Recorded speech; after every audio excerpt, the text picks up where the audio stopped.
Hola, ¿qué tal? Bienvenidos a la entrevista de hoy. Nuestro protagonista en esta ocasión coincide con el último protagonista del foro, Eduardo Fernández. ¿Qué tal? Bienvenido. Muchas gracias.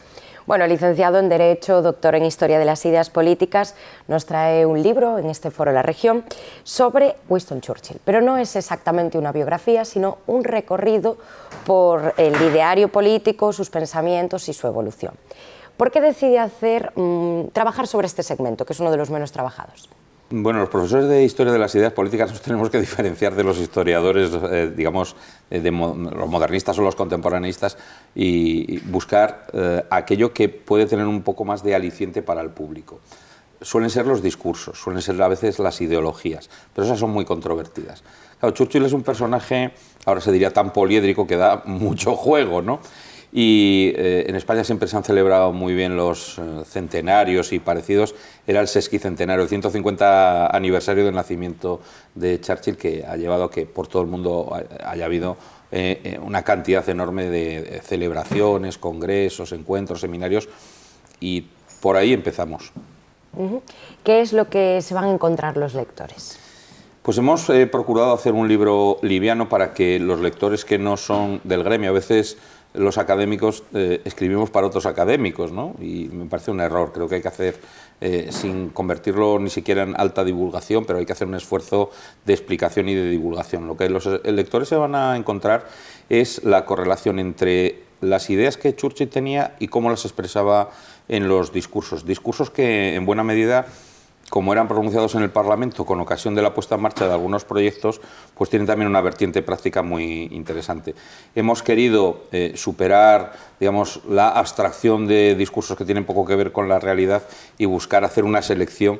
Churchill estuvo más de 60 años de parlamentario, pronunció 2.300 discursos parlamentarios en la Cámara de los Comunes. Entonces hemos tenido que hacer un proceso de selección muy intenso y hemos buscado aquellos que le pueden decir más a todos los lectores que no sean británicos. Es que además Churchill, al ser un personaje tan reconocido, es tan conocido como desconocido a la vez.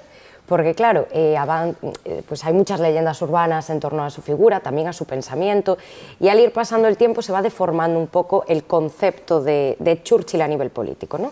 Sí, nos han ido contando tantas cosas que tienen que ver con la leyenda, muchas anécdotas, con la vida de Churchill da para un anecdotario extensísimo. Algunas, si no son ciertas, como dicen los italianos, si no ne vero ben trovato, está bien traído, ¿no? De tal manera que nos terminamos creyendo todas, aunque sean apócrifas, y tienen mucha chispa. De ahí se ha creado un personaje, yo diría que universalmente reconocido.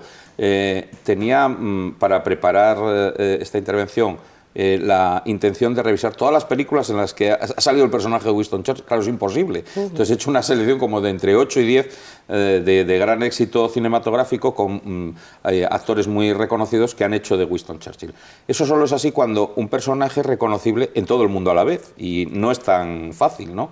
Si ponemos otros políticos coetáneos de Churchill, seguramente muchos de los lectores actuales o de quienes van al cine se lo perderían. Eso quiere decir que se ha fabulado, se ha convertido en parte en mito, pero bueno, eso es uno de los grandes atractivos de Churchill también. ¿Qué es lo más contemporáneo de su figura, lo que más le ancla al presente? Yo creo que hay algunas enseñanzas que tienen que ver con su capacidad para tender puentes a pesar de las diferencias.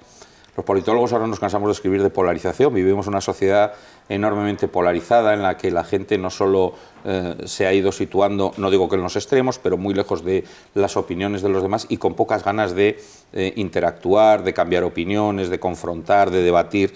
Eso que en principio fortalecería cualquier democracia. Él, que en algunos momentos de su vida está muy anclado efectivamente a sus ideas propias, sin embargo supo ver que en los momentos de extraordinaria crisis para su nación, no pensemos únicamente en la Segunda Guerra Mundial, pero también era necesario tender puentes. Él fue primer ministro con un gobierno de concentración en el que el líder laborista fue viceprimer ministro y luego le ganó las elecciones del año 45. me parece en fin, un mensaje muy bueno para la política de ahora, no solo la española, sino en general, ¿no?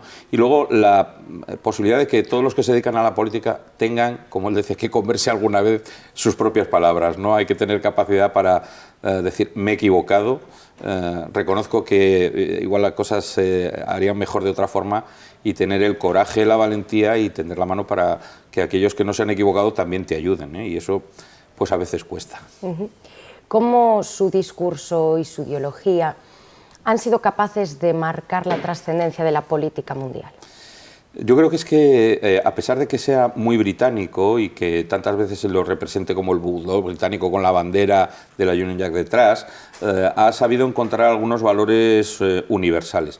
El valor de la libertad, de la democracia. Cuando doy clase a mis alumnos de primero en la facultad, alumnos que tienen 18 años recién cumplidos, lo que pongo siempre en la primera clase es esa frase de la democracia es el peor sistema político del mundo con excepción de todos los demás, ¿no? Esa defensa cerrada de la libertad frente a los totalitarismos me parece muy importante. Y yo creo que eso es lo que trasciende la ideología conservadora de Churchill. Eso ha quedado en el imaginario colectivo, y incluso gente que no sabe si Churchill era conservador o laborista, pues sabe que es un gran defensor de la democracia y de la libertad. Y eso es algo fundamental, me parece una gran enseñanza para el momento actual. Precisamente cuando fallece, la revista Life lo nombra hombre del siglo.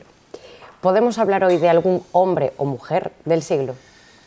Yo creo que hay algunas, sobre todo algunas mujeres que han pasado desapercibidas, ¿no? También pongo en clase una cosa muy interesante, que por lo menos a mí me lo parece, que es un vídeo con todas aquellas mujeres que en la conferencia de San Francisco, en el año 48, al aprobar la Carta de Derechos Universales, consiguen que se pase de la Carta de los Derechos del Hombre a la Carta de Derechos Humanos, ¿no? Con un matiz que no es ni mucho menos baladí, es muy importante. Muchas de ellas consiguieron plasmar entonces algunas de las cosas que Churchill venía diciendo precisamente en aquellos años. Es verdad que cuando se hace esto, Churchill está en la oposición, pero parte de sus enseñanzas se asumen también. Y cuando pregunto si algunos de esos nombres les suenan, normalmente a los alumnos y a las alumnas en particular les pongo los nombres de muchos influencers y youtubers, se los conocen todos, pero no se conocen el nombre de las mujeres que consiguieron plasmar en la Declaración Universal de Derechos que a igual trabajo, igual salario, seas hombre o mujer, que las mujeres tienen derecho a la educación, cosas que igual ahora nos parecen elementales, pero que no lo han sido en la segunda mitad del siglo XX. Yo creo que hay muchas mujeres y algunos hombres anónimos, digo algunos porque los hombres siempre tenían más trascendencia pública, que merecerían esa calificación de hombres o mujeres del siglo XX. En el siglo XXI tengo muchas dudas más, tal como está el panorama. Precisamente hablando del panorama, otra de las características de Churchill que se han ido perdiendo es la versatilidad. Él también destacaba mucho en el ámbito de la literatura y ahí tuvo una gran importancia. Ahora como que nos hemos quedado un poco muy especializados en ciertas cosas y muy desconocedores de todo lo demás, ¿no? Sí, yo no creo que Churchill fuera un polímata de estos que han hecho muchas cosas y muchas cosas bien, pero es verdad que tocó palos muy diversos, ¿no? Y que tenía aficiones muy distintas también.